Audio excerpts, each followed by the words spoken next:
अस्सलाम वालेकुम, कैसे हैं आप लोग? खैरियत से हैं? आज बात होगी बड़ी दिलचस्प। ओवरऑल बात करूंगा इस वर्ल्ड कप के मैचेस के ऊपर, बारिश और बिलखुसूस Pakistan, West Indies, New Zealand, South Africa और बांग्लादेश। 3 टीमें तो इन हैं जिसमें ऑस्ट्रेलिया, इंग्लैंड और इंडिया शामिल है, जो समझ लें कि सेमीफाइनल में चली गई।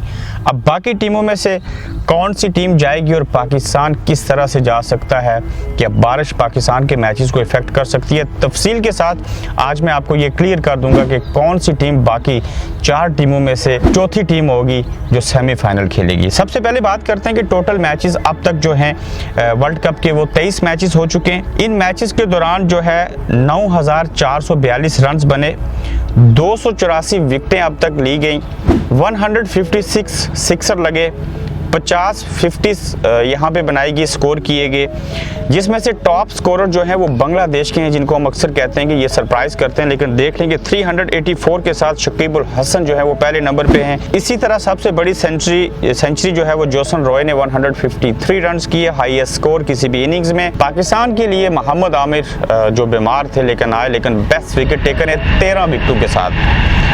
अब देखना ये है कि इंडिया, इंग्लैंड और ऑस्ट्रेलिया जो हैं वो सेमीफाइनल में क्वालिफाई कर गए एक तरह से। अब मुकाबला किसके दरमियान है, जिसमें नंबर फर्स्ट के ऊपर जो मोस्ट फेवरेट हैं सेमीफाइनल के इस वक्त न्यूजीलैंड, उसके बाद Bangladesh, South Africa and then Pakistan. अब अगर देखा जाए Bangladesh, Pakistan, West Indies, South Africa, New Zealand, ये 5 टीमें होंगी। मैं बांग्लादेश की इसलिए बात करता हूं कि यस्टरडे जो मैच उन्होंने खेला वेस्ट इंडीज के अगेंस्ट, 3 विकेटों के नुकसान के ऊपर उन्होंने 41.3 ओवर्स में 322 हाईएस्ट रन जो था वो वर्ल्ड कप के अंदर वो चेज कर लिया।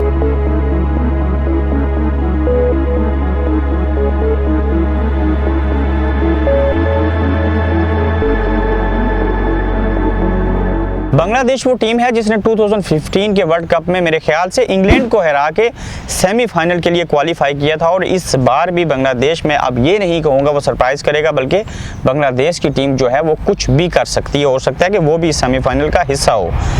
अब अगर हालात और वाक़यात देखें पाकिस्तान के 4 मैचेस के, न्यूजीलैंड के, फिर वेस्ट इंडीज़ और फिर साउथ अफ्रीका और बांग्लादेश, ये किसके साथ और कब खेलेंगे और पाकिस्तान ने आगे चल के क्या करना है। पाकिस्तान चूँकि अगला मैच लॉर्ड्स क्रिकेट ग्राउंड के अंदर साउथ अफ्रीका के अगेंस्ट खेलेगा, फिर न्यूजीलैंड, देन बांग्लादेश के साथ, फिर लॉर्ड्स में, और उसके बाद अफगानिस्तान के साथ हेडिंगले लीड्स क्रिकेट ग्राउंड के अंदर। अब कल जो मैच हो रहा है साउथ अफ्रीका और न्यूजीलैंड का, मैं इसको कवर करने जा रहा हूँ।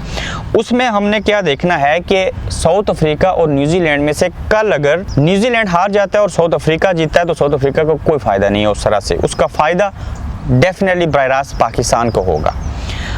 आज इंग्लैंड और अफगानिस्तान खेल रहे हैं, उसके बाद न्यूजीलैंड और साउथ अफ्रीका, जैसे मैंने आपको बताया, कल एजबास्टन में खेलेंगे और साउथ अफ्रीका जीत जाए तो पाकिस्तान को फ़ायदा है, न्यूजीलैंड जीत गया तो पाकिस्तान को बहुत बड़ा नुकसान। उसके बाद ऑस्ट्रेलिया और बांग्लादेश, यहाँ पे बांग्लादेश को ऑस्ट्रेलिया मारेगा। उसके बाद देख लें इंग्लैंड और श्रीलंका के कोई चांसेस नहीं है इस मैच के ऊपर, मैं कोई तबसरा नहीं करूँगा। फिर आ जाता है इंडिया और अफगानिस्तान, इंडिया फेवरेट है, वो हरा देगा अफगानिस्तान को, इस मैच का भी हमें कोई फ़ायदा नहीं है। उसके बाद वेस्ट इंडीज़ एंड न्यूजीलैंड, ये मैच होगा मैनचेस्टर में जहां पाकिस्तान इंडिया से हारा, और इस मैच के अंदर मैं चाहता हूं कि न्यूजीलैंड फिर से हार जाए, पाकिस्तान के फ़ायदे की बात कर रहा हूं। अगर न्यूजीलैंड हार जाता है तो वेस्ट इंडीज़ जीता है तो वेस्ट इंडीज़ को 20% फ़ायदा हो सकता है। उसके बाद आ जाए Pakistan versus south Africa, 100% Pakistan के लिए ये क्वार्टर फाइनल है, चारों मैचेस पाकिस्तान को डेफिनेटली जीतना है। फिर बांग्लादेश और अफगानिस्तान, इसमें से अगर बांग्लादेश से अफगानिस्तान जीत जाए तो ये भी पाकिस्तान को फ़ायदा है सेमीफाइनल में जाने के लिए। फिर बड़ा मैच इंडिया और पाकिस्तान के बाद इंग्लैंड वर्सेस ऑस्ट्रेलिया, जो भी जीते पाकिस्तान के ऊपर कोई इफेक्ट नहीं है। फिर न्यूजीलैंड एंड पाकिस्तान खेलेंगे एजबास्टन में, जहां पे यस्टरडे न्यूजीलैंड और साउथ अफ्रीका खेल रहे हैं, यहां से तो डेफिनेटली पाकिस्तान को जीतना है। उसके बाद आ जाए वेस्ट इंडीज़ एंड इंडिया, यहां पे इंडिया को वेस्ट इंडीज़ से जीतना चाहिए तो पाकिस्तान को फ़ायदा है सेमीफाइनल में जाने के लिए। फिर देखें श्रीलंका और साउथ अफ्रीका, यहाँ पे अल्लाह करे अगर साउथ अफ्रीका को श्रीलंका हरा दे, ये भी पाकिस्तान को फ़ायदा है। उसके बाद New Zealand and Australia, definitely Australia अगर जीत जाए तो यहाँ पे पाकिस्तान को फ़ायदा है अगर न्यूजीलैंड हार जाता है तो। लेकिन न्यूजीलैंड, ऑस्ट्रेलिया और इंग्लैंड, ये जो टीमें हैं, इनको इंग्लैंड में खेलने का अच्छा खासा तजुर्बा है, बड़ा टफ मैच होगा। फिर देखें इंग्लैंड एंड इंडिया, जो मर्जी जीते जो मर्जी हारे, इसका कोई इम्पैक्ट नहीं है पाकिस्तान के सेमीफाइनल में जाने का और ना जाने का। इंपॉर्टेंट मैच फिर आ गया श्रीलंका एंड वेस्ट इंडीज़, यहाँ पे श्रीलंका अगर जीत जाए तो वेस्ट इंडीज़ सीधा बाहर। फिर आप देखें बांग्लादेश एंड इंडिया, यहाँ पे इंडिया से अगर बांग्लादेश हार जाए तो पाकिस्तान को फायदा। फिर आगे देख लें England versus New Zealand. England most favourite है इस मैच में, डेफिनेटली अगर न्यूजीलैंड हारता है तो पाकिस्तान को बेनिफिट है। उसके साथ अफगानिस्तान वर्सेस वेस्ट इंडीज, जो भी जीते इनमें से कोई इम्पैक्ट नहीं पड़ेगा, डेफिनेटली वेस्ट इंडीज जीत जाएगा अफगानिस्तान से। इंपॉर्टेंट मैच, ये वो स्टेज होगी जब पाकिस्तान और बांग्लादेश खेलेंगे लॉर्ड्स के अंदर। बड़ी तादाद में पाकिस्तानी और बांग्लादेशी जो हैं वो लंदन में ज़्यादा रहते हैं, तो बहुत बड़ा क्राउड होगा यहाँ पे पाकिस्तान के लिए, तो डेफिनेटली जीतना ही है सेमीफाइनल में जाने के लिए। पाकिस्तान वर्सेस बांग्लादेश और टफ मैच होगा। श्रीलंका एंड इंडिया कोई इम्पैक्ट नहीं है, जो मर्जी जीते। आगे आ जाए ऑस्ट्रेलिया एंड साउथ अफ्रीका। ये मैच वो हैं जब आप दुआ करेंगे कि अल्लाह करे ना बारिश हो ना कुछ और हो और ऑस्ट्रेलिया साउथ अफ्रीका से जीत जाए। अब पाकिस्तान के 4 मैचेस हैं, सारी सिचुएशन आपको बता दी कब कौन किस से खेलेगा। और New Zealand, South Africa, West Indies और बांग्लादेश, बल्कि नहीं, साउथ अफ्रीका, वेस्ट इंडीज़ और न्यूजीलैंड के टफ टीमों के साथ मैचेस हैं और मुझे नहीं लगता कि ये टीमें जो हैं वो कोई भी एक कद मैच जीत सकेंगी। कुछ मैचों में मुकाबला है लेकिन ज़्यादा चांसेस यही हैं कि ये हारेंगे। अगर इस तरह से होता है, बारिश नहीं होती, अगर एक मैच में भी बारिश होगी और एक पॉइंट के ऊपर पाकिस्तान के किसी भी मैच का फैसला हुआ, समझ लें पाकिस्तान के ऊपर कट लग गया, वो वर्ल्ड कप की दौड़ से बाहर हो गए। अब देखते हैं कि पाकिस्तान अपने 4 मैचेस जो हैं साउथ अफ्रीका, न्यूजीलैंड, अफगानिस्तान और बांग्लादेश के साथ किस तरह से खेलता है, कितना रन रेट बनाता है। क्योंकि हम अफगानिस्तान से भी कह सकते हैं एक तरह से पीछे हैं, माइनस स्कोर है हमारा और ऊपर से 3 पॉइंट हमारे पास हैं। 4 मैच और जीत जाएं तो एक श्रीलंका का पॉइंट डाल के 8, 10 और 11 पॉइंट बनेंगे, प्लस उसके साथ अच्छी रन रेट चाहिए होगी। इसी तरह न्यूजीलैंड के पास भी एक मैच का 1 पॉइंट है, इंडिया वाला जो बारिश की नज़र हुआ था। अगर 11 पॉइंट के साथ न्यूजीलैंड और पाकिस्तान बराबर खड़े हो जाते हैं तो उसमें निकलेगी रन रेट अगर बराबर ना भी हुए, अगर किसी भी टीम का ज़्यादा हुआ तो डेफिनेटली वो सेमीफाइनल के लिए क्वालिफाई करेगी। उसके लिए ज़रूरी है कि न्यूजीलैंड 3 मैचेस आ रहे हैं और उसके पॉइंट जो हैं वो 11 के बजाय 9 या इस तरह के फिगर के ऊपर खड़े हों या 10 हो जाएं। अगर पॉइंट्स 11-11 हो जाते हैं पाकिस्तान के साथ किसी भी और टीम के, तो उस सूरत हाल के पेश नज़र ज़रूरी है कि पाकिस्तान अफगानिस्तान के खिलाफ और बांग्लादेश के खिलाफ, इवन साउथ अफ्रीका और न्यूजीलैंड के खिलाफ जो मैच जीते वो अच्छे रन रेट, अच्छी बैटिंग करते हुए बड़ा स्कोर करें और कम स्कोर के ऊपर उनको आउट करके मैच जीतें।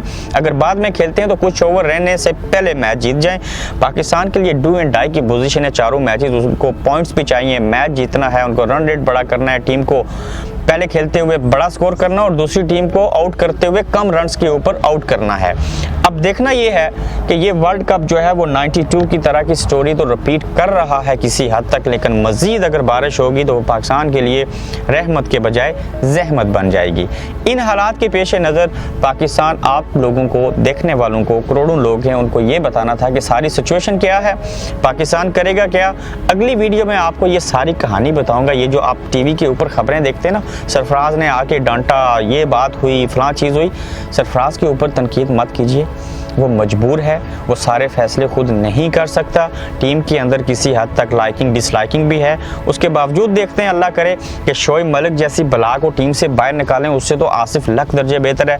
मैं ये नहीं कहूँगा कि इमाद को बाहर होना चाहिए, हसनैन आ जाइए, शाहीन शाह अफरीदी या उसके हारिस सोहेल को रख लें, लेकिन हाँ, इमाद की जगह हारिस सोहेल मेरे एतबार से वो बेहतर खिलाड़ी है, वो अच्छी बैटिंग कर सकता है। चूँकि इमाद ना तो फॉर्म में है, हारिस सोहेल भी नहीं है, लेकिन हारिस सोहेल बॉलिंग में कदरे कुछ 5वें 6ठे बॉलर्स के तौर पे हम उसको बेहतर इस्तेमाल कर सकते हैं। नई वीडियो के साथ मिलेंगे, थोड़ी लंबी तवील वीडियो ये बनाती, लेकिन ये ज़रूरी था कि आपको ओवरऑल वर्ल्ड कप की जो सिचुएशन है वो बताई जाए, मुस्तकबिल के मैचेस बारे बताया जाए कि कौन किसके साथ खेलेगा, और खेलने के बाद जीत और हार और स्कोर के पेश नज़र पाकिस्तान किस जगह पर जाके खड़ा होगा। चारों मैचेस जीतने, अच्छे रन रेट से जीतने, फिर ये दुआ करनी है कि पाकिस्तान जीते और साथ में ये बद्दुआ भी करनी है कि फ़लाँ बंदा जो है, फ़लाँ टीम जो है वो मैच हार जाए। देखते हैं कौन किस तरफ जाता है। अपना ख्याल रखिए, चैनल को सब्सक्राइब करने का बहुत शुक्रिया, अपनी आराध दीजिए और फिर मिलते हैं आपसे एक नई वीडियो के साथ।